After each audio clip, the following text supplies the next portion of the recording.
Time now for our rants and raves. Starting with you, Dan.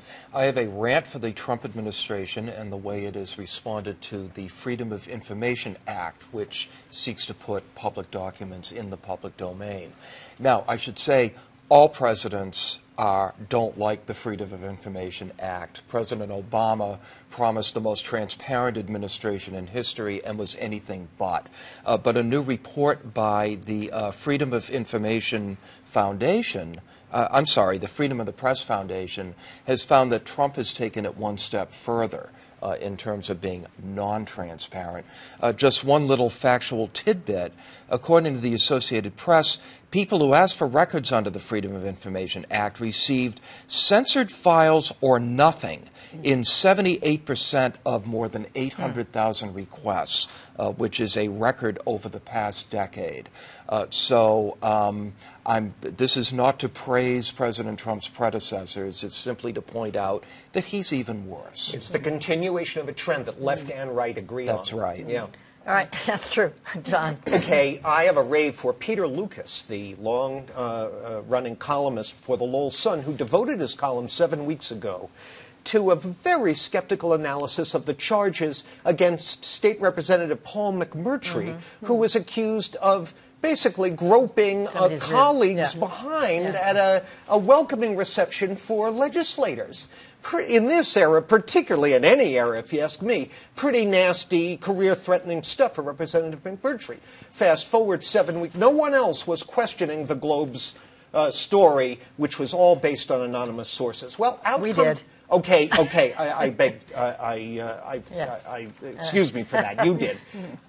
Out comes the report by the outside investigator, finding that nothing like this occurred, according to video of the event, and that the alleged victim in this case refuses to cooperate with the investigators, never filed a complaint, and refuses to confirm or deny if it ever happened. Her name should be named.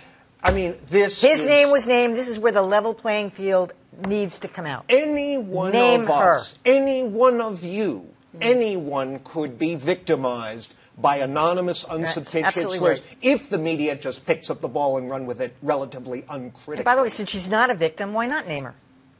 I don't know. Fair point. All right, Callie. So I have a tempered rave. So Goodloe Sutton, who was the editor of the Democrat Reporter, this is a newspaper, an Alabama newspaper that reaches about 3,000, a few weeks ago wrote an editorial about it was time for the Klan to run again. Bring out the lassos, let's clean out Washington, let's do what the Klan usually does. Needless to say, people said, no, I don't think so. What's wrong with you? He doubled down and said, I meant what I said, and if you don't like it, well, you can write and call. So people did write and call and say, no, this does not represent us, and we don't like it. So in a complete about-face that I can't understand how it happened, he then turned control of the Democrat Reporter, which he owns, over to Alicia Dexter, an African-American woman from Chicago who had just moved back home, I think, to take care of her dad, and who prior to that had been serving as the front office clerk for the newspaper. So hence my tempered. And she says we need to have good stories about our community. She was about to quit after his thing, and so here we are. That's damage control. So I have a rave for a project that launched this week called The Last Column. And it's a tribute of sorts to the 1,337 journalists who have been killed while working since 2009. And it includes the last pieces of work written by 24 of those journalists, including Daniel Pearl of the Wall Street Journal, including Jamal Khashoggi, including Marie Colvin. So it's really fascinating. The opening sequence is heart-stopping, but once you've sat with that for a while, scroll down the page and you'll come to the essays, you'll come to videos and podcasts. It's really, really striking work and worth your time. Where do you find that? Online at thelastcolumn.com. All right, well, finally tonight, I have a rant for the Boston Globe in what was otherwise an excellent story on yesterday's front page called The Side Door, I believe, how this whole scam worked. Excellent.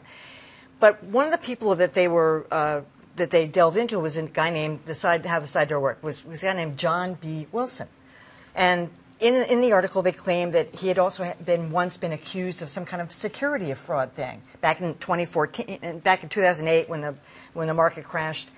And today they issued a correction, not a alert, not a retraction, a correction saying, "Oops, that was the wrong John D. Wilson. That was not the same man involved in the case." But when I read the correction, I thought, "No, wait a minute, I don't understand. So which one is he?" And I just felt like they should have done a sidebar that said, yesterday in the article we said this, and made it clear, was it the same, whose picture was that? I mean, I thought they muddied it. And otherwise, I have to say, excellent article.